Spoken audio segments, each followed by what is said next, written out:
प्रत्येक घरात सकाळी लोक घराबाहेर पडण्याआधी देवाची पूजा करतात, परंतु अनेकदा नकळत अशा काही लहान चुका करतात, ज्यामुळे पूजेचे फल तर प्राप्त होत नाही, या उलट वाईट परिणाम बघायला मिळतात।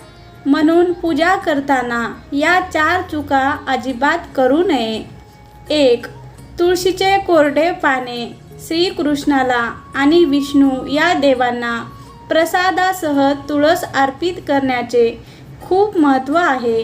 अनेक लोक खूप सारी तुळस तोडून जमा करून ठेवतात आणि त्याची पाने सुकलेली व कोरडी पडलेली असली तरी देवाला अर्पित करतात। असे करणे अशुभ आहे। रोज ताजी पाने अर्पित करावी। 2. खंडित दिवा पूजेत उपयोग केला जाणारा दिवा खंडित नसला पाहिजे। दिवा तुटका किंवा फुटका असल्यास लगेच वापरणं बंद करावं। 3. वाळलेले फुलं किंवा हार अनेकदा लोक देवाच्या फोटोवर किंवा मूर्तीवर हार किंवा फुलं अर्पित करून मोकळे होतात। ते वाळल्यावर हार काढणे विसरतात, म्हणून पूजेनंतर संध्याकाळ होण्यापूर्वी फुलं मंदिरातून हटवले पाहिजे। 4.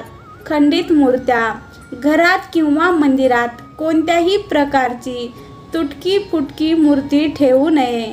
घरात माती किंवा धातूची मूर्ती खंडित झाली असल्यास लगेच नदीत विसर्जित करावी किंवा पिंपळाच्या झाडाखाली ठेवून द्यावी।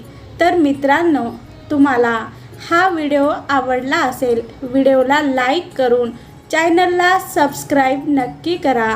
धन्यवाद।